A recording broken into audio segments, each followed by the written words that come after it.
When we think of gangster stories, the first image that usually comes to mind is always the same. The Godfather, the elegant suits, the Italian family, the offer you can't refuse, that whole classic vibe. But what if we took that idea and dropped it into a completely different setting? Take away the sun-drenched hills of Sicily and replace them with the rain and soot of a post-World War I industrial city in England. Instead of the Corleones, we get a Romani family that controls everything, from horse betting to weapons smuggling. They're not just gangsters, they're the Peaky Blinders, and at the heart of it all is Thomas Shelby. He's not just a crime boss, he's a brilliant mind haunted by the trauma of war, which makes every one of his plans and decisions 100 times more intense. Peaky Blinders took the classic underworld formula and gave it a fresh new look, dirtier, sharper, and with a soundtrack that feels like it came straight out of a rock concert. That's why today we're looking back at the series that, despite having just a few seasons, built a massive cult following and became an endless source of memes on the internet. We land in Birmingham, 1919. The Shelby family is in a business meeting, and the talk is about the police recruiting Irishmen to clean up the city. The mood is tense. Shortly after, Aunt Polly pressures Thomas, the family's mastermind, and he confesses. His gang grabbed the wrong crate in a robbery. Instead of anything else, they took an arsenal of machine guns, rifles, and ammunition. Polly panics and tells him to get rid of the weapons before they all end up on the gallows. Meanwhile, a mysterious woman named Grace shows up at the family pub, the Garrison, looking for a job. The owner, Harry, turns her down, but then she belts out an Irish song and the guy is floored, hired on the spot. But it's not all smooth sailing. Arthur, Thomas's older brother, is captured by Inspector Campbell, a cop sent by Winston Churchill himself. Campbell wants to know about the guns, and since Arthur won't talk, he gets a nasty beating. Back at the pub, Grace meets Thomas and offers him a bottle of rum on the house. Harry warns her to stay away from him. Later, a lone Thomas smokes opium and has heavy flashbacks from the war. The man is clearly tormented, and Grace, that sweet singer, not a chance. She's a secret agent working for Campbell. Her father was killed by the IRA, so her mission is personal. To top it all off, Thomas stages a theatrical scene pretending to kill one of his men, Donnie Whizbang, to throw off some Italians. In reality, he only pretended to shoot the guy in the head and sent him to London on a secret mission. Now Donnie is officially a Peaky Blinder.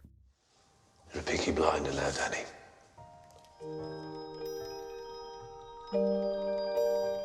The Peaky Blinders gang heads to a fair, but not without starting some trouble first. They trade blows with the Lee family after a harsh insult is thrown at the Shelby matriarch. Tensions flare quickly. While they're away, Inspector Campbell takes the opportunity to raid and vandalize the neighborhood homes, making it look like the Peaky Blinders allowed the police action. A total dirty move. And in the midst of the chaos, Freddie Thorne, a wanted communist, escapes with Ada, the Shelby sister, narrowly avoiding the police. Ada, by the way, has a bigger problem. She finds out she's pregnant with Freddie's child. Aunt Polly, upon hearing the news, is devastated and suggests an abortion, telling a tragic story of how she nearly died trying to have one herself. To retaliate against Campbell's low blow, Thomas has a bold idea. He pays the entire neighborhood to burn pictures of the king in public. The protest makes the news and reaches Winston Churchill, who chews out the inspector. Things get complicated when the Lee family leaves a bullet with Thomas's name engraved on it. A clear message. Even so, Thomas moves forward with his plans, inviting Grace to the horse races and striking a deal with Campbell. He'll hand over the guns, but only after expanding his business. To close out the episode, the betting kingpin, Billy Kimber, shows up at the Garrison. Thomas, showing who's boss, proposes an alliance to defeat the Lee family. Kimber accepts. Now, the Peaky Blinders have a new battleground, the racetracks. Our favorite spy, Grace, is getting deeper into the operation. She eavesdrops on a conversation between Thomas and IRA members who want to buy the stolen weapons. Later, one of these men follows her, but it doesn't end well for him. Grace pulls a gun from her purse and takes the guy out. She's definitely not messing around. The family drama isn't letting up either. Polly finds out Ada and Freddie haven't left and tries to bribe Freddie to disappear with her sister. But not only does he refuse, he confronts Thomas, puts a gun to his head, and declares that he's marrying Ada, whether Thomas likes it or not.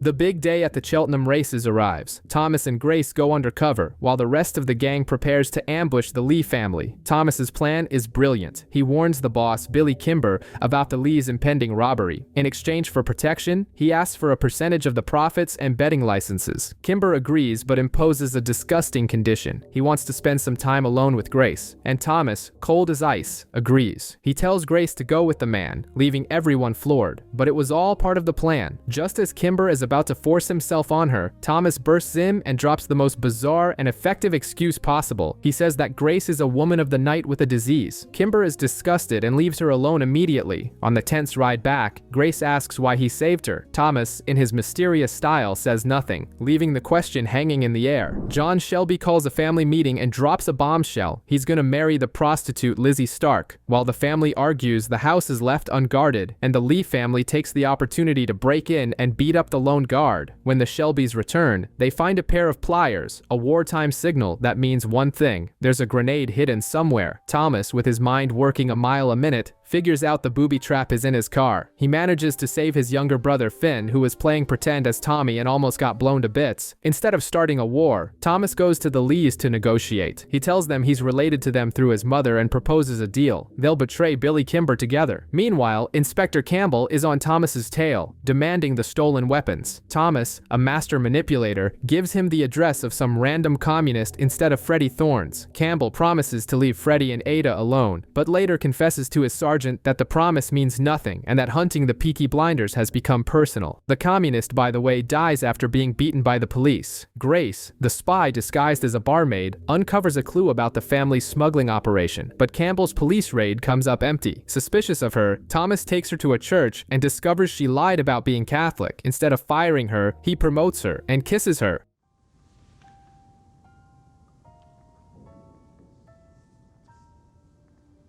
You disappoint me. To complete the cycle of betrayals, Thomas tests Lizzie by offering her money to sleep with him one last time. She accepts, and Thomas tells John everything. The war with the Lees was also a bluff. It's actually an arranged marriage. John marries Esme Lee to seal the peace. During the celebration, Ada's water breaks, and Freddie shows up to see his child. But the happiness is short-lived. The police raid the party and arrest Freddie. Everyone blames Thomas, and Polly calls him a liar, unaware that the real traitor was serving drinks the whole time. Thomas visits Donnie Whizbang's fake grave, reminding us that in this game, not even the dead are truly dead. Polly tries to comfort Ada, who refuses to eat, blaming the family for Freddie's arrest. In the midst of this drama, Thomas reveals a secret to Grace: Black Star Day, the day he will finally take down Billy Kimber. Only the two of them know about it. To complicate matters, the Shelby's absent father, Arthur Sr., rises from the ashes. Thomas doesn't buy the changed man act, but Arthur Jr. falls for it and gives his father money to start a business in America. Grace, who is no fool, notices that the family sends money to the deceased Donnie Whizbang. She starts asking questions, but Arthur tells her to keep quiet. Things heat up when an IRA member shows up at the pub, threatening Thomas over the guns. Thomas, instead of backing down, sees an opportunity and sets a trap with Campbell's help. On the day of the confrontation, the IRA men appear at the garrison. Grace, who was supposed to be just an observer, loses control and shoots one of them dead. Thomas, in a war flashback, beats the other one to death. The scene is brutal.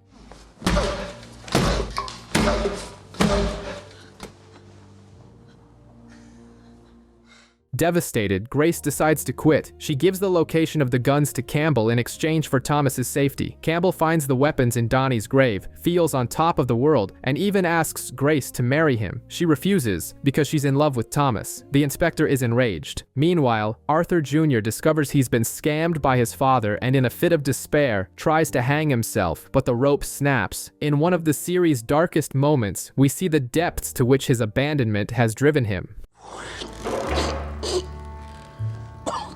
She said she'd stick to the bandages. Grace hides Thomas from the police at her place, and the two finally get together as Campbell watches them from outside, his eyes filled with pure hatred.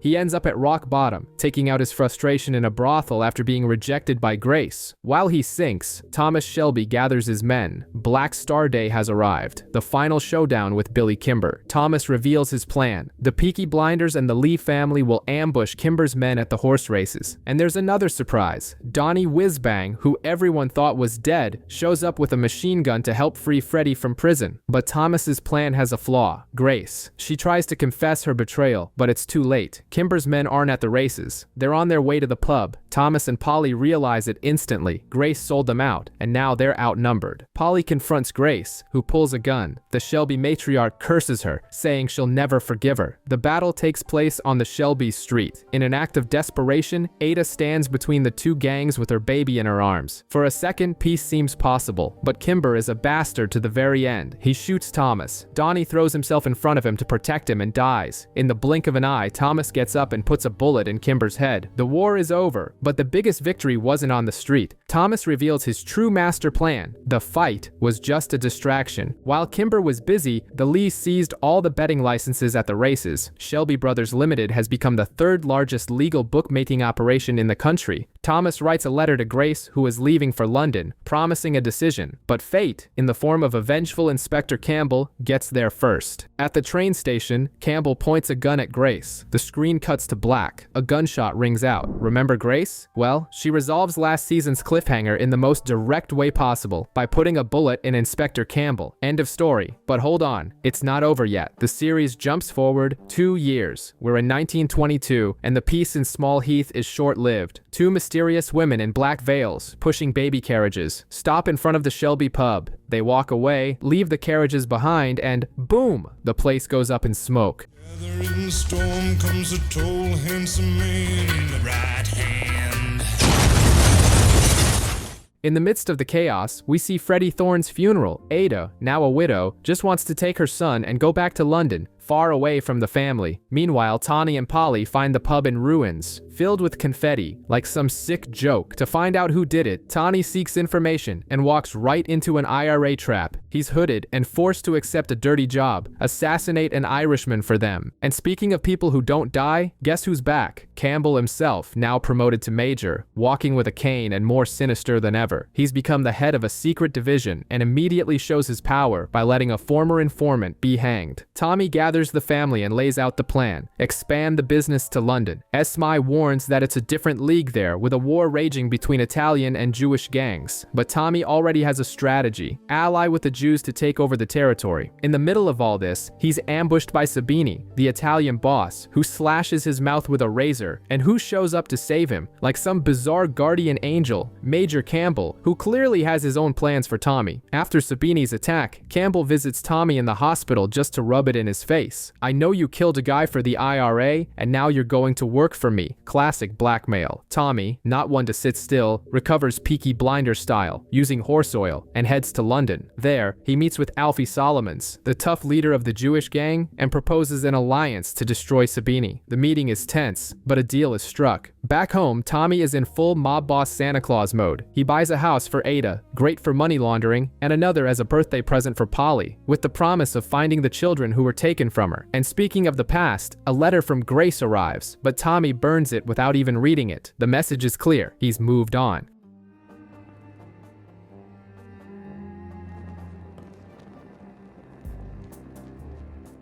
The search for Polly's children yields results. Her daughter is dead, but her son Michael is alive. Tommy goes to the young man's house and leaves a business card, much to the adoptive mother's horror. While Tommy plays chess with the underworld, Arthur sinks deeper into his war trauma and accidentally kills an opponent in the boxing ring. Tommy's reaction is ice cold, telling Arthur to just forget about it, which only makes things worse. Polly, for her part, is furious to learn that Michael has to choose whether he wants to meet her and has a breakdown. She gets wasted at the pub and ends the night with some random guy. But when she returns home the next day, a surprise awaits. Michael is there, waiting for her in the living room. The Peaky Blinders are expanding and need new blood. The interview session is almost a comedy sketch, featuring a candidate named the Digbeth Kid, a dreamy boy who uses a wooden gun and thinks he's Billy the Kid himself. Since he's the only one with no criminal record, he's hired. Meanwhile, Polly and her son Michael finally get to know each other for real. The boy, instead of wanting a quiet life, already shows he's got the family blood and dreams of being a bad boy. Tommy finds it amusing. Yep, you're Polly's son all right. The new crew is taken to meet their business partner. Alfie's orientation is pretty direct. He roughs up the rookie just to make it clear who's in charge. Arthur's life, on the other hand, continues its downward spiral. The mother of the boy he killed in the ring tries to get revenge by shooting him, but the gun misfires. The scene is devastating, ending with her screaming, "Someone has to stop you people." To make matters worse, Sabini sends a brutal message and has the rookie, the Digbeth kid, killed in prison. The boy's death ignites Tommy's fury. He swears revenge and comes up with a new plan: to buy a racehorse. The idea is to have a legitimate reason to enter the races controlled by Sabini. At the auction, they not only buy the horse, but also meet the beautiful trainer May Carlton, who seems to have a thing for dangerous men. On their way out, the group is ambushed. They win the fight, with Arthur once again losing control and beating one of the attackers almost to death. And Michael, he watches it all with a chilling calmness, making it clear he's found his place. Thomas is at the funeral of Harold Hancock's, the Digbeth kid, and the reception is anything but warm. He gets slapped across the face by one of the attendees before paying the family for the inconvenience. Business is business, even at a wake. Right after, he meets with Inspector Campbell, who's already got another mission for him: assassinate Field Marshal Henry Russell. But there's a plot twist. Campbell and the Irish Republicans have been working together all along. Thomas, no fool, uses this to his advantage. He rats out a spy in their group and says he'll only do the job if the guy is eliminated. Done and done. The spy's body turns up in a coal pile, and Tommy starts planning the assassination. Meanwhile, in London, Arthur, sinking deeper into cocaine, leads the blinders in a takeover of the Eating Club, owned by Italian mobster Sabini. Arthur smashes a guy's face with glass and announces the club has new owners by order of the Peaky blinders.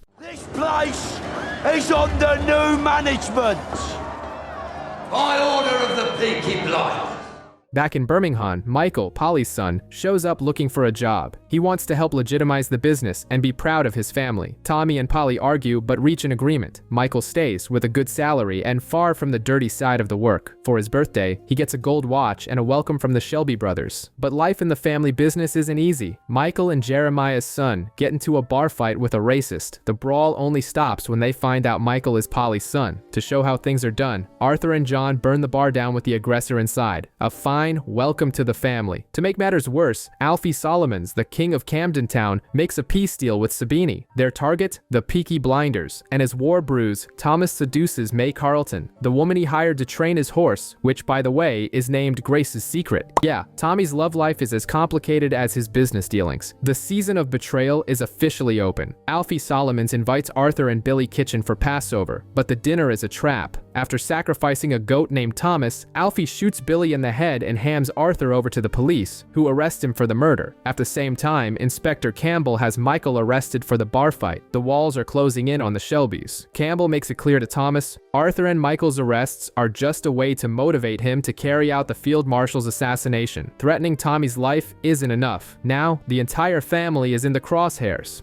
Desperate, Polly goes to negotiate with Campbell. He agrees to release Michael, but in exchange for a sexual favor. She accepts the disgusting deal. But when Michael is released and finds out what his mother did, he is filled with disgust and shame, shattering their relationship. In the midst of this chaos, Grace calls Thomas. They meet, and Tommy takes her to meet Charlie Chaplin. In a moment of pure vengeance, he calls Campbell just to tell him he's going to sleep with Grace. Afterward, she confesses that she might not be able to have children. The family reunites, and the mood is terrible. The business is losing money, and Polly wants to get Michael out of the life of crime. Esmai suggests asking the Lee family for help, and Thomas agrees, overriding Polly. The division in the Shelby leadership has never been clearer. To solve one of their problems, John blows up Field Marshal Russell's house, forcing a change in the assassination location and, as a bonus, securing Arthur's release. Thomas then confesses to May that he still loves Grace, but she doesn't give up and says she'll fight for him. The stage is set. Thomas informs Campbell that the assassination will take place at the Epsom racecourse during the famous Derby Day. The big day has arrived, and Thomas is ready for anything, including death. He gives Ada a letter with instructions to send it to the New York Times if he doesn't come back. The letter exposes Campbell and Churchill's entire scheme. It's his posthumous insurance policy. Before the race, he pays a visit to Alfie Solomons. Alfie plans to kill him, but Tommy reveals he's rigged the place with a grenade. In a negotiation worthy of a movie, he walks out alive, ceding 35% of his business. At the Epsom racecourse, the plan is to steal Sabini's betting licenses, using the field marshal's assassination as a distraction. But the day starts with surprises. Grace shows up and reveals she's pregnant with his child. It's a massive blow, but there's no time to process it. Pregnant. The baby's yours. I love you, not him. The assassination plan goes wrong. Lizzie, sent to distract the field marshal, is assaulted by him. When Thomas arrives, his gun misfires. He improvises, grabs the target's own gun, and kills him. The distraction works. Arthur and the others burn Sabini's licenses. Meanwhile, Polly finds Campbell in a phone booth bragging to Churchill. Without hesitation, she shoots and kills him, finally taking justice into her own hands. But Thomas's victory is short-lived. Campbell's men kidnap him and take him to a deserted field to be executed. He accepts his fate, but at the last second, one of the assassins kills the other two. The man reveals he works for Churchill and that Churchill himself wants to speak with him. Thomas is alive. He has a job for you. Be on your fucking way!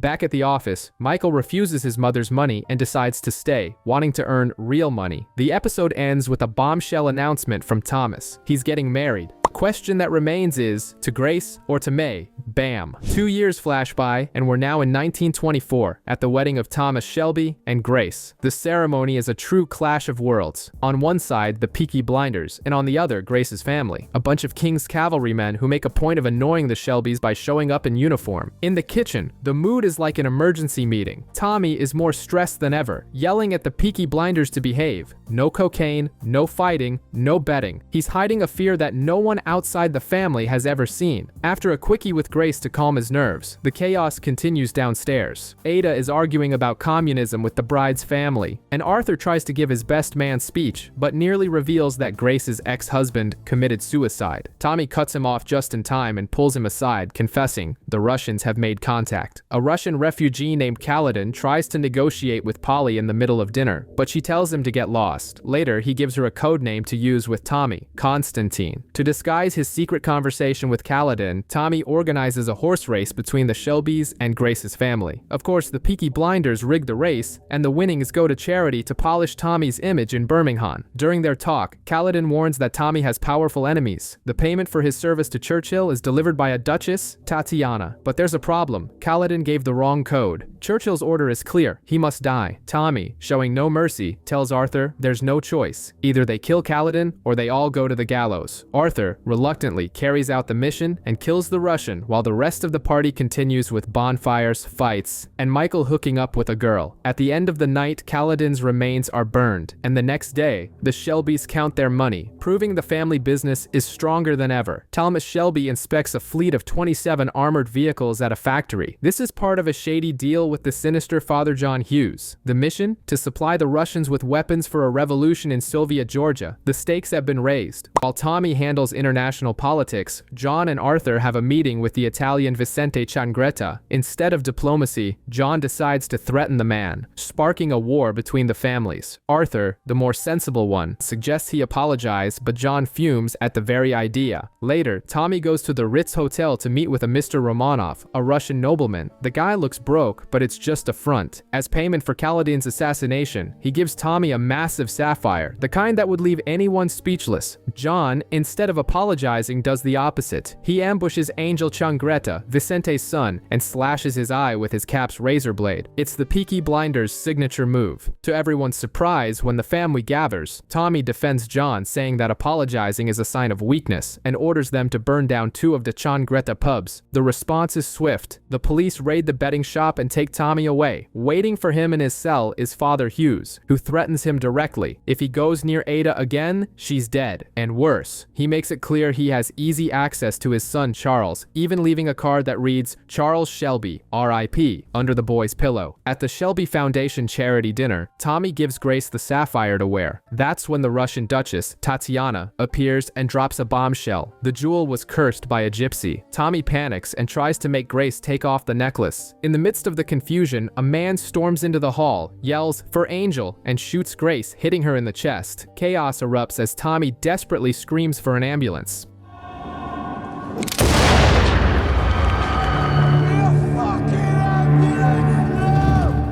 The party's over, Grace is dead, and Thomas Shelby is in pieces. He starts sleeping in a caravan, ignoring his family and only returning to the house to see his son Charles. The grief is heavy, and the silence is deafening. Eventually, he calls a family meeting and coldly divides up the tasks. Polly and Michael will handle the legitimate businesses, while Arthur and John get the dirty work. Their mission is to capture Vicente Changreta, the man who ordered the hit, but Tommy adds a cruel order: kill his wife too, a woman who was once their teacher. The brothers revolt. They are not murderers of innocence. The tension in the family reaches its peak. Arthur and John are tired of being treated like attack dogs, and in the middle of the argument, Tommy simply disappears, leaving only a note saying he'll be back in a few days. Where did he go? He took a trip to Wales with his son and Johnny Dogs. His goal is to find a gypsy woman and give her the cursed sapphire. He doesn't care if the curse is real, he just needs to get rid of the guilt that's consuming him. Meanwhile, Arthur and John capture Changreta but disobey Tommy's cruelest order and spare his wife. When Thomas returns, he's ready to torture the old Italian, but Arthur, seeing his brother's state, ends the situation with a bullet to the head. End of story. Ada, who's been doing some digging, discovers the name of a Soviet informant. As a reward, Tommy offers her the lead role at the family's new Boston office. In a rare moment of joy, Arthur announces that his wife, Linda, is pregnant, but the peace is short-lived. Armed with Ada's information, Thomas crashes a dinner with the Russians and Father Hughes. There, he reveals their plan to steal the tanks and then drops the bomb. The informant feeding information to the Soviets is Father Hughes himself, and, for the cherry on top, he offers to kill the priest for free. Checkmate. To honor, or just finally forget, their worthless late father, the Shelby brothers go deer hunting on Thomas's estate. Hunting was the only thing the old man taught them right. Around the campfire, they discuss the plan to rob the Georgians and how much each will get. After this last job, Thomas wants to legitimize the business, fulfilling the promise he made to Grace. It's the classic one last score and we're out. Meanwhile, Aunt Polly is getting hammered and goes to confession. She tells the priest she killed Chester Campbell. Not that she regrets it, but she needed to vent. And for good measure, she blurts out that her family is planning to kill a man of God. Great idea, Polly. Back at the office, she finds Esme and Lizzie complaining about work. Too drunk to open the safe, Lizzie helps her and takes the opportunity to drop a bombshell. She's been sleeping with Thomas occasionally. To complete the chaos, Linda arrives to announce that the female factory workers of Birmingham, led by Jessie Eden, have gone on strike. The women shut everything down and take to the streets to protest. At his country house, Thomas comes face to face with Princess Tatiana, who has already made herself at home in his office. She wants to know how he found out Father Hughes is a traitor. The conversation turns into blatant flirting, and Thomas has John slash her car tire to make sure it'll be a long night. After a steamy night together, the princess shows she's crazier than a shithouse rat, starting a game of Russian roulette. She claims she's the only one who truly understands Thomas and gives him permission to kill the priest. With her information, Thomas concludes the Georgians' money is in a vault. He decides to infiltrate a Russian-speaking thief into the house to spy, but first, he goes to confront Linda for running her mouth. Cleverly, she turns the tables and demands a bigger cut of the heist for her and Arthur to go to California. Threatened with losing his brother for the plan, Thomas gives in. Resolved, he goes after Father Hughes to finish him, but the plan goes completely sideways. Guess what? Polly's confessor ratted her out. Thomas gets a brutal beating from Hughes's goons, who force him to apologize publicly. Battered and drugged, Thomas delivers the humiliating apology in front of the Russian royals. Immediately after, he goes to Ada's house, where he meets with the Soviet embassy. He reveals the enemy's master plan, to use the robbery to provoke Russia and force Britain to sever diplomatic ties. In the middle of his explanation, he collapses, asking for an ambulance and saying he's seeing his dead father. Things have gotten ugly.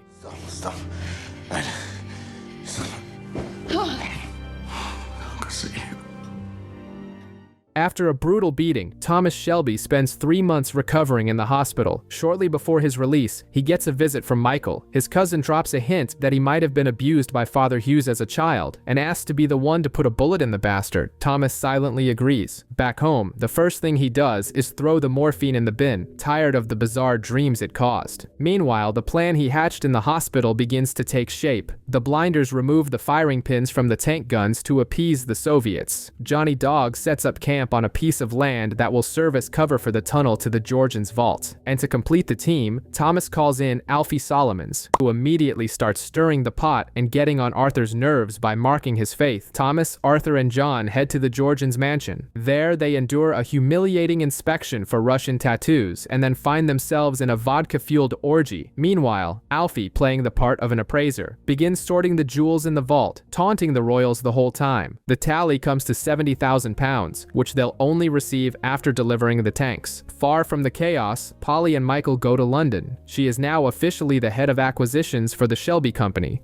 but Michael's mind is elsewhere. He's arranging an abortion for an heiress he got pregnant. Polly is also lost in thought and, encouraged by Ada, goes to visit Ruben, the painter of her portrait. After seeing the finished piece, she gets caught up in the moment, and the two end up spending the night together. Afterward, she suggests he should call the painting "Fuck Them All," and even confesses to having killed a policeman. Back at the party, Thomas has a session of erotic asphyxiation with Tatiana and even hallucinates about Grace. A drunk Arthur cheats on Linda with a maid, and John still finds time to boost the morale of their spy and give him some extra cash as he's freaking out in the middle of that madhouse. The next day, Polly discovers that Michael wants to kill Father Hughes. She confronts Thomas, who ends up telling her about the abuse. With her usual cold-blooded demeanor, Polly warns him if her son pulls the trigger, she'll bring the whole empire down. The opening of the Grace Shelby orphanage begins with Father Hughes showing up uninvited, immediately casting a heavy atmosphere and threatening Thomas. In the middle of the party, the unthinkable happens. Charles, Thomas's son, is kidnapped. Soon after, Hughes reveals he has the boy and dictates the new terms. Thomas must blow up the train himself, ensuring there are casualties, and hand over all the jewels to him. Tommy snaps. He accuses his entire family of betrayal, since only they knew the details of the heist. The blame falls on Polly's new boyfriend Ruben, and she, blinded by rage, tears her own portrait to shreds. Next, Thomas goes to confront Alfie and, with a clever trick, makes him confess that he's working with the enemy. Alfie admits he knew Charles would be taken and didn't care. When Thomas lunges at him, Michael appears and stops him from killing Alfie, saying it would be bad for business. Meanwhile, Polly confronts Ruben with a gun, but he convinces her he's innocent and wants to be with her. At the same time, Arthur and John, with a little help from the police, find Alfie's contact and discover where Charles is being held. A desperate Thomas helps dig the tunnel, breaks into the vault, and manages to steal a portion of the jewels. The time for revenge arrives. Michael corners Hughes, who has Charles. After a tense fight, Michael turns down his men's help and takes revenge for his past with his own hands. He brings Charles back home, and Polly sees the blood on her son's face. At the railway line, Arthur hesitates to detonate the explosives, but when John offers to do it, he takes responsibility. Seconds after triggering the bomb, Finn arrives, shouting that Charles is safe. Too late. Later, we discover the final twist. Tatiana was working with Thomas all along to deceive her own family. She takes the jewels, gives Thomas his share, and even charges a fee for the extra work. To top it all off, she kills the jeweler who was with them and says she's heading to Vienna. Back at the mansion, Thomas distributes the money. He regrets getting everyone involved and says the elite will never accept them. But just when they think it's over, he drops the bombshell. The police are on their way with arrest warrants for Arthur, John, Michael, and Polly. Thomas says he has a plan, a deal with even more powerful people, but the damage is done. The season ends with the chilling image of Thomas watching helplessly as his family is taken away by the police.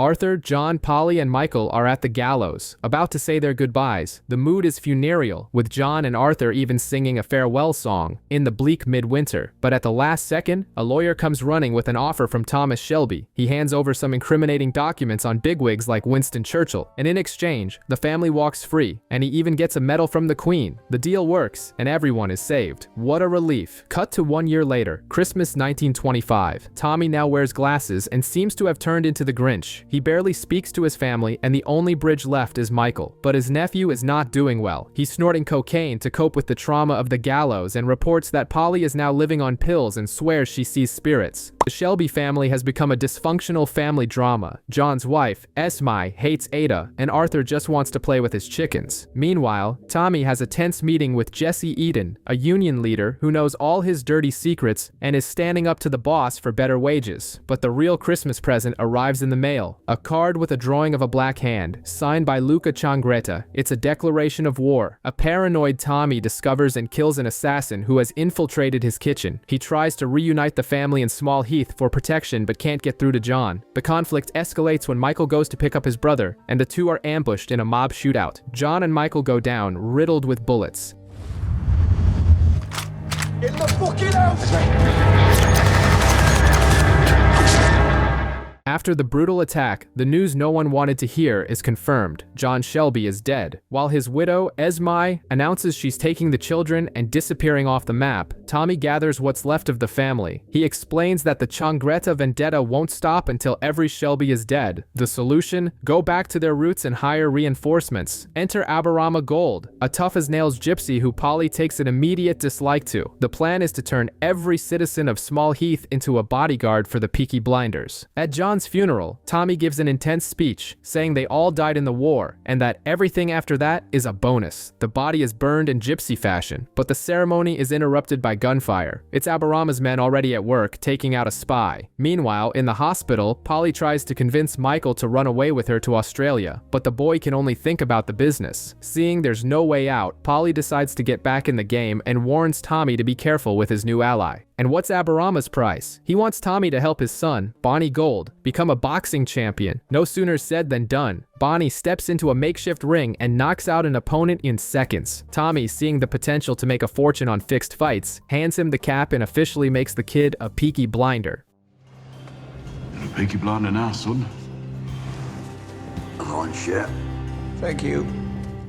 The episode ends with the most audacious move imaginable. Luca Changreta simply walks into Tommy's office, reveals that the boss's gun has been unloaded, and slaps bullets with each of the Shelby's names on the table. To taunt him, he shows him John's and says, "This one's already been used." Michael is recovering slowly in the hospital. He gets a visit from his adoptive mother, but treats her with heartbreaking coldness, saying his real family is on its way. And said family arrives to hold a business meeting right there in the hospital room. Polly is reinstated as treasurer, but Arthur doesn't even show up. After sorting out the paperwork, the topic turns to the mafia. Tommy has photos of Luca Changreta distributed throughout the city, offering a reward. And Arthur, he was at the factory, trying to be a more zen guy, but ended up having to deal with a workers' revolt. And to top it off, 2 assassins sent by Luca, the old Arthur Shelby, made a comeback and dispatched them both. Furious about missing the meeting, he confronts his wife, Linda, and declares that he'll be the one to put an end to Luca. Meanwhile, Tommy investigates who let the assassins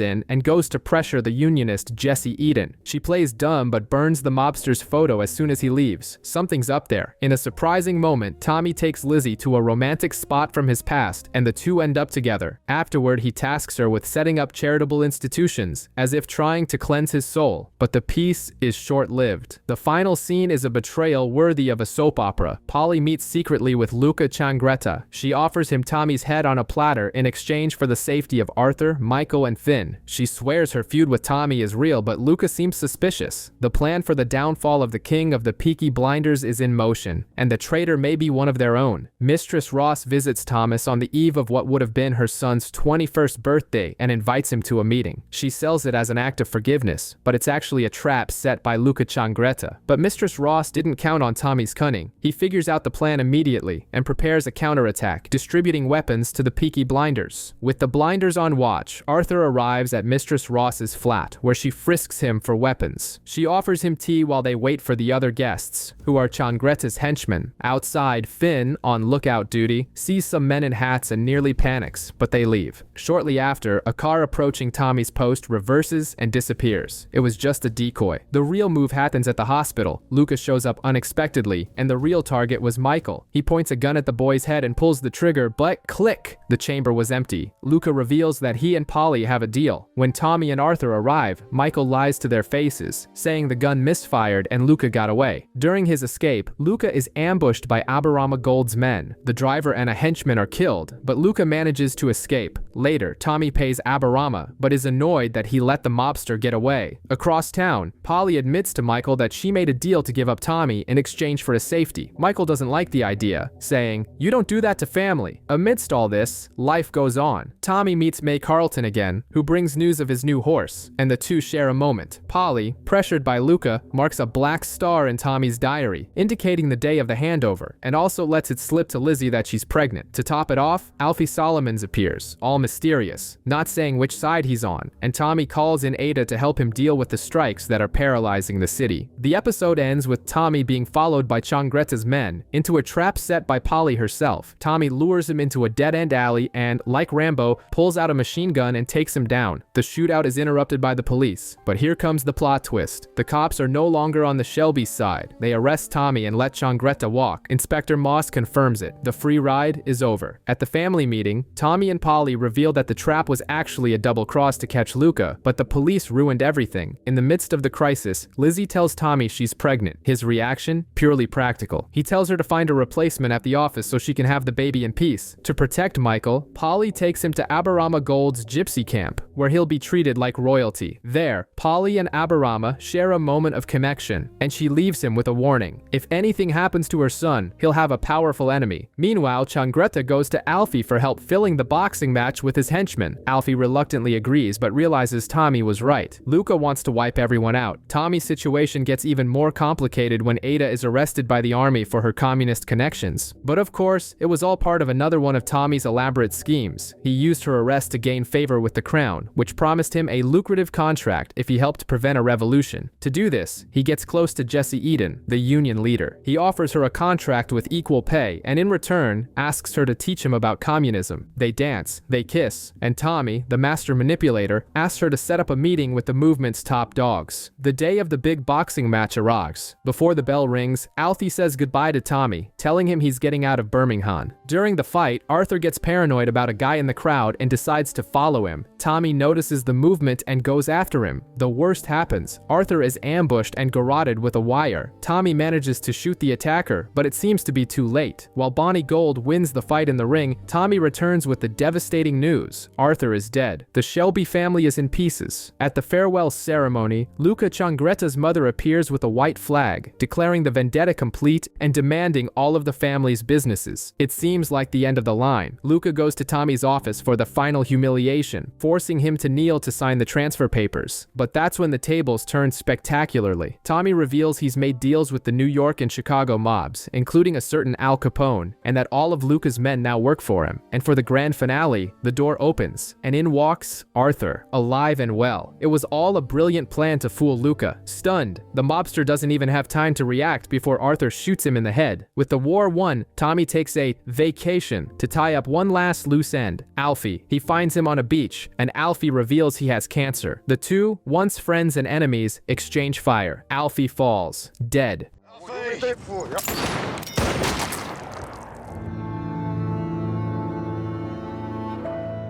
3 months later, we see a Tommy broken by post-traumatic stress, drinking non-stop, but he still has one last card up his sleeve. Using Jessie Eden one more time, he infiltrates the Communist Party, gets valuable information, and delivers it to the government. The price? His candidacy in the election. The episode ends with Tommy Shelby, now a man of the law, elected as a member of parliament alongside Lizzie and their newborn daughter. A masterstroke to close out the season.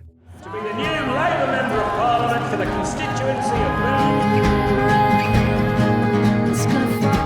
The date is October 29th, 1929. Arthur receives a letter from the Angels of Retribution, stating they've never heard of the Peaky Blinders. Big mistake. In response, Tommy sends Aberama and Isaiah to make an introduction, and Finn, despite being told to stay out of it, tags along. The kid clearly doesn't have the stomach for killing, but Aberama doesn't hesitate. He storms the Angels' headquarters, kills a pimp, and delivers the line. Now you've heard of us. Across the ocean in Detroit, it's chaos. The stock market has crashed. Michael panics and calls Arthur, telling him they've lost everything. Polly, who was enjoying life with a pilot, orders him to fly her straight to Birmingham. Michael's new wife, Gina, insists on coming along to meet the family. Little does she know what she's getting into. Back in England, Ada stitches up a bullet wound in Finn's arm, which he got during the introduction, and gives him a reality check. They don't have to be the people they once were, now that they have power and money. Meanwhile, Tommy is in the fields with his son Charles, when Arthur arrives with news of the crash. Tommy is furious, as he had warned Michael to pull the money out. Under the influence of some substance, he starts having visions of his late wife, Grace, proving the Blinders leader is not well. At a family meeting in the garrison, he cuts off Ada's drama about Finn, reveals he already knows about her pregnancy, and makes it clear he doesn't care who the father is. The man has bigger problems, like dealing with Oswald Mosley in the House of Commons and blackmailing a government official for a payment. To top it off, a reporter who got too curious furious, is silenced by the Billy Boys in an elevator. Tommy wakes up to find a scarecrow on his property. It's a warning. Looking down, he realizes he's in a minefield, a clear trap set by his enemies. For a moment, he considers just stepping on a mine and ending it all. But just as he decides to live, his son Charlie runs towards him. Tommy sprints like a madman to save the boy and, after getting him to safety, goes back and unloads his fury, shooting every single mine.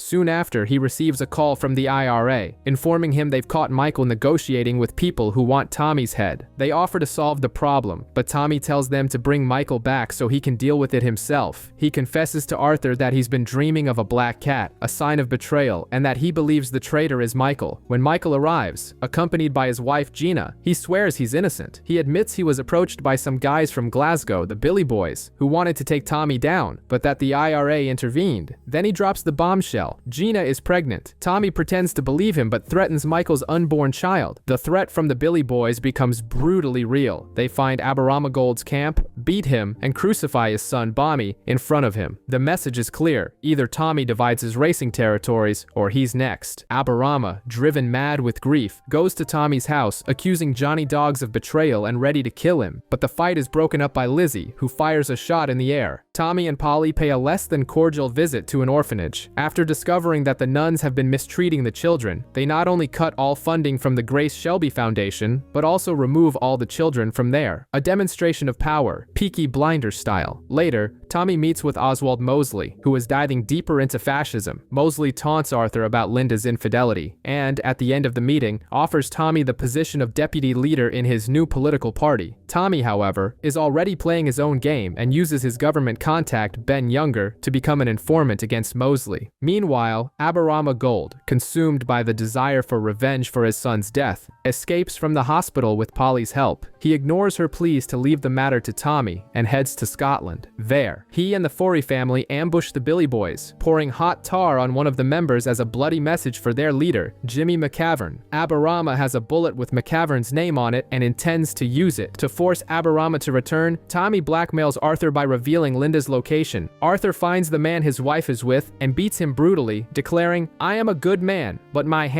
these hands belong to the devil." The Billy Boys' retaliation is swift, but they find Aberama's camp exploding in front of them. Seeing the flames, McCavern laughs and declares, "It's war." Fuck, take cover! It's war you want. It's war you shall have.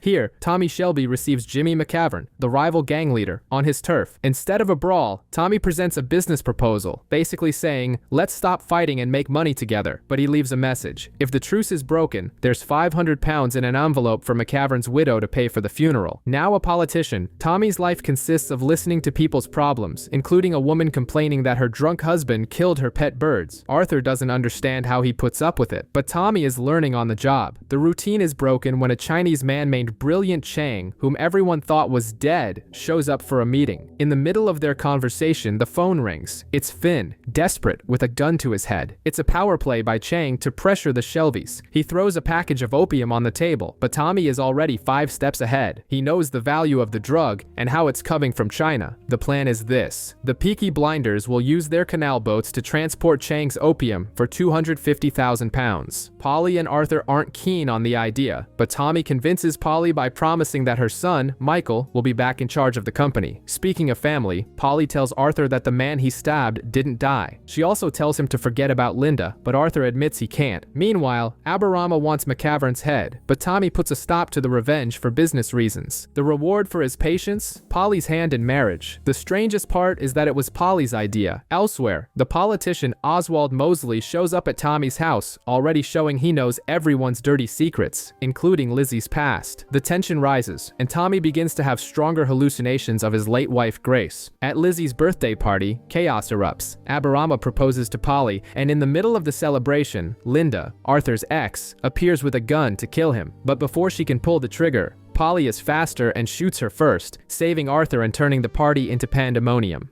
You Peaky Blinders or rot in fucking hell!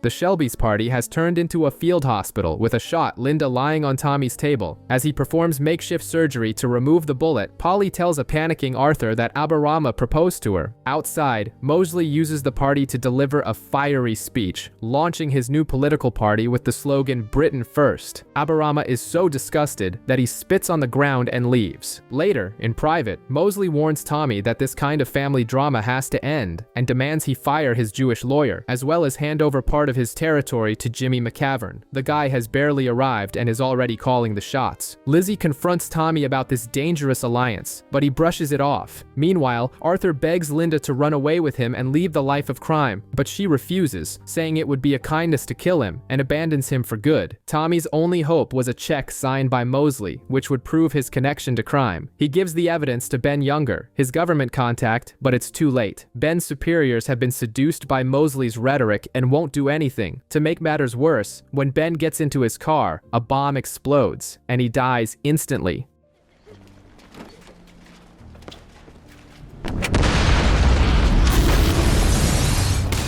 Tommy breaks the news to Ada, who is devastated, another person the Shelbys touched, who ended up dead. The opium deal also goes south. Arthur and his crew arrive at the canal to find Chang shot. A firefight breaks out with Irish soldiers, the Titanics, who stole the shipment. Arthur goes berserk, screaming, "Don't fuck with the Peaky fucking blinders." They recover the opium, but discover one of the dead is a policeman and have to burn the body. With everything going wrong, Tommy activates his most insane plan yet. He visits Barney, an old war comrade and expert sniper, who is locked up in an asylum. Tommy is going to break him out for one mission: to assassinate Oswald Mosley during a rally. The plan is simple and brilliant. Barney takes the shot, Mosley falls, and Tommy, who will be on stage next to him, takes power. Tommy meets with none other than Winston Churchill, who is already aware of his dealings with Mosley. Churchill basically gives him the green light, telling Tommy to do what's necessary to prevent a new war that Mosley seems to be brewing. With this blessing, the assassination plot takes on new weight. Back in Birmingham,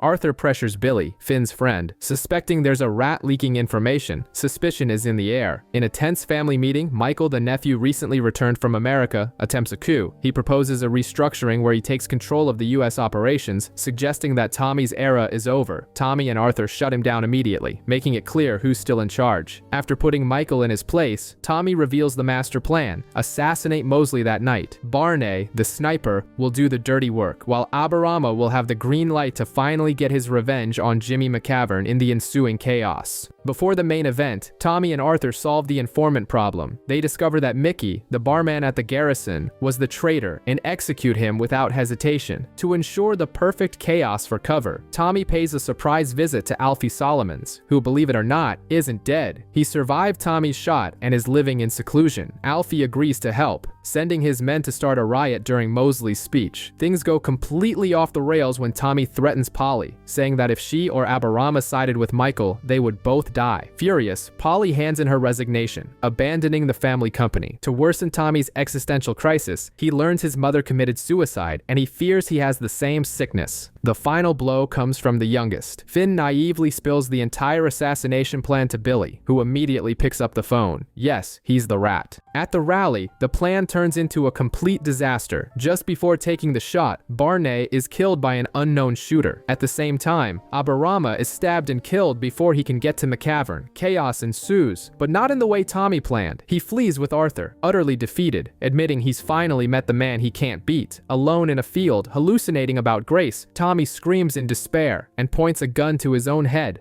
It's all done. We can walk away from all of this. But the gun is empty. Lizzie appears and tells him bluntly that Arthur took the bullets. Disgusted, she throws 6 bullets on the floor for him, as if to say, "Deal with it yourself," and walks away, calling Tommy a coward. Tommy's decision not to kill himself is followed by a twist. He receives a call with crucial information. The attack was the work of 3 brigades of the Dublin Republican Army. Tommy's organization was restructured, and the bill came due with 3 bodies: Barney, Aberama Gold, and Polly Shelby. We see Polly's trailer being burned, a farewell ritual conducted by a somber Michael, who swears revenge on Tommy. I will take revenge on Tommy Shelby.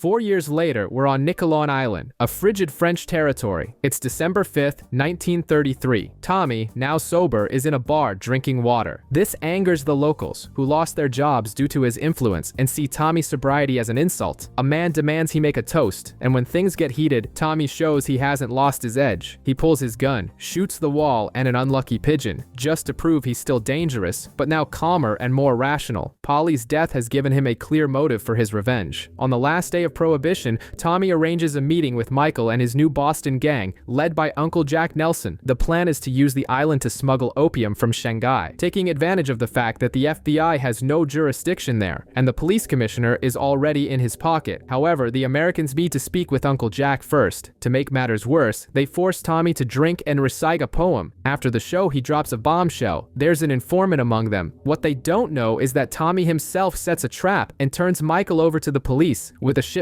of opium. In Boston, Michael is in jail and furious. His wife, Gina, confronts Tommy, who reveals that he set the whole thing up and threatens to ally with the Solomons, Jack's rivals, if he doesn't get what he wants. The tension escalates when Tommy gets a call saying his daughter, Ruby, is sick. Before leaving, he visits Michael in prison, throws it in his face that he is the informant, and says he'll meet Jack and Gina in London, leaving Michael seething with rage. Polly's prophecy that one of them will die hangs over Tommy as he returns home. Ruby seems better, but Lizzie is fed up with his just one more deal promises. Things take a dark turn when Tommy has a seizure in the bathroom. Lizzie takes care of him, but he refuses to see a doctor before he takes down Mosley. Speaking of politics, he delivers a fiery speech for the Labor Party, vowing to fight the government. Tommy then meets with a journalist, Peaky, and reveals his true plan. Uncle Jack is in the country on a reconnaissance mission about fascism. Tommy wants to be the puppet master, pitting Oswald and Nelson against each other. Ada, overwhelmed by Polly's death, Tommy's madness, and Arthur's addiction, decides she's out. Tommy doesn't care and goes to visit Alfie Solomons, who is more eccentric than ever, obsessed with opera. He tells Alfie that Jack's gang killed his uncle and offers a final act for his opera, 5 tons of opium to help the Solomons rise again in Boston. At a Mosley rally, a high Arthur shows up wearing a black shirt, the uniform of the Italian fascists. Tommy acts fast, makes him change clothes, and proposes a deal. If Arthur stays clean for 2 weeks, he can talk to Linda again. After tense meetings with Mosley and Jack Nelson, Tommy strikes a deal with the American. Information about Churchill in exchange for control of South Boston. Everything seems to be on track until he gets a call. Ruby is sick again, coughing up blood and saying she sees a gray man who is coming to get Tommy. In his office, Tommy has a vision of himself stabbing a soot-covered attacker. The phone rings. It's Lizzie. Desperate, out of options, Tommy calls Esme Shelby Lee, John's widow, for gypsy help. Ruby is rushed to the hospital. The diagnosis is devastating. Tuberculosis. The treatment is risky and will make her even sicker before there's any hope of recovery. Tommy, convinced it's a gypsy curse, goes after Esme. He finds her and says that Polly, in his dreams, told him to seek her out. Esme agrees to help and takes him to a wild and ancient place. In Tommy's absence, Ada takes command for 5 days. Her first task is a game of verbal chess with Diana, Oswald's mistress, Jack Nelson, and Gina. Ada not only holds her own, but also throws it in Nelson's face that his brothers died of the same disease. She delivers an invitation for a formal meeting at Tommy's house. Later at the company, she deals with Arthur, who has locked himself in the vault, and decides to test Isaiah. His mission? Go to Liverpool with Arthur, who has only been sober for 10 days, to sort out an opium leak. It's a trial by fire for Arthur's sobriety. In Liverpool, they find the person responsible, Hayden Stogg, but instead of a beating, Stogg, a former addict, talks to Arthur as an equal. He understands the pain of addiction, and his words resonate with Arthur, who decides to spare him, leaving Isaiah frustrated. Meanwhile, Esme takes Tommy to a cemetery and shows him the grave of a 7-year-old girl who died because of the cursed sapphire that once belonged to Tommy. Esme believes the girl's mother cursed Tommy, waiting for Ruby to reach the same age to inflict the same pain. Tommy freaks out, offering a fortune to find the woman and break the curse. Esme wants gold, and Tommy knows where to get it. When he finally returns to the hospital, Lizzie is waiting for him, furious. She points out that he wasn't there when Ruby died, at 5:17 p.m. The scene is Ruby's funeral, and the atmosphere is grim. Arthur is there, but he's completely ravaged by withdrawal. Consumed by grief, Tommy tries to get his brother to say something, but he refuses, so Tommy takes over himself. But as his daughter's caravan is about to be set ablaze, a distraught Lizzie tries to stop it. Tommy vows to make those responsible pay, and with a thirst for vengeance that can only be quenched by blood, He lets the caravan burn and walks away. Shortly after, he appears in the woods, guns blazing Rambo style, and guns down Evadne Barwell and her camp. With the gold in hand, he finds Esmai and gives her the payment, believing the curse is broken. But Esmai has another prophecy. Tommy has a son he never knew, born during the war. His name is Duke, a petty thief who works at a fairground. His mother is dead, but Esmai hands the boy over for more gold, saying he can fill the hole in Tommy's heart. At home, Lizzie tears into Tommy, knowing exactly who he killed. She also tells him the doctor wants to speak with him. Tommy heads down to the cellar and finds a broken Arthur, who admits he screwed up. The two share a brother-to-brother moment, and Tommy, who had been sober for a long time, decides to have a drink with him. But the mission continues. At a meeting with Oswald Mosley, Diana, and Jack Nelson, the tension is palpable. Diana even casually mentions a conversation she had with the art school reject. Tommy can barely contain himself, and in the end, walks out and unloads his machine gun into the sky. Later, he blackmails Gina, who had an affair with Mosley, forcing her to be his informant in Berlin. Finally, he opens the hospital letter Lizzie gave him. The diagnosis is a gut punch. He has an inoperable tuberculoma. Thomas Shelby is a dying man. Tommy arrives in Chinatown looking like a vigilante. After discovering the owner sold opium to his brother, he walks in with a bomb, giving the man 4 minutes to shut down his business. To prove he means business, he throws the bag into the water, and the resulting explosion is powerful enough to splash the shop's windows. Mission accomplished. Back home, he gathers the family and introduces its newest member, Erasmus, who everyone will call Duke. Linda also returns, and Tommy offers a £10,000 check for her foundation, in exchange for her helping Arthur on his path to redemption. She accepts, but makes it clear that nothing will happen between them. At the docks, Tommy meets Mr. Stogg again. Instead of the beating he deserved, Tommy gives him a job, overseeing a shipment of machine guns, and as a bonus, a bullet engraved with his name. Subtle. That night, the relationship between Tommy and Lizzie is in a deep freeze. He speaks of his book of regrets, with her name at the very top. Meanwhile, Arthur forces Billy, the informant, to kill a referee, leaving the man traumatized. Shortly after, in a steam room, Jack Nelson appears and puts the squeeze on Billy, forcing his cooperation. Billy's new mission: serve Arthur up on a platter. Tommy, for his part, explains his plan to Duke. One son in the light and one in the dark. We know which side Duke is destined for. To top it all off, in front of everyone, Diana humiliates Lizzie by talking about the nights she spent with Tommy. It's the final straw, and Lizzie leaves. Far away, Michael is in prison, dreaming of Polly's prophecy about a war in the family. One of Nelson's men appears and offers him freedom in exchange for one simple thing: killing Thomas Shelby. Michael accepts without hesitation. It all comes crashing down. Lizzie finally leaves Tommy, taking their son Charles with her. In response, Tommy orders his mansion to be dismantled piece by piece. He uses the informant, Billy Grade, to feed false information and set a trap for the IRA. When the time comes, Finn chickens out and can't bring himself to kill Billy, so Duke takes care of the dirty work. As a result, Finn is banished from the Shelby family. So long, little brother. Captain Swing and her IRA assassins walk right into the trap at the Garrison pub. A shootout worthy of a Western unfolds, and Polly's death is finally avenged. The next target is Michael. Tommy confronts him on Miquelon Island. Michael's plan was to kill Tommy with a car bomb, but the loyal Johnny Dogs switched the devices, and it's Michael's associates who are blown to bits. With nowhere left to run, Tommy faces his cousin and fulfills Polly's prophecy: a single shot to the chest, and it's over for Michael.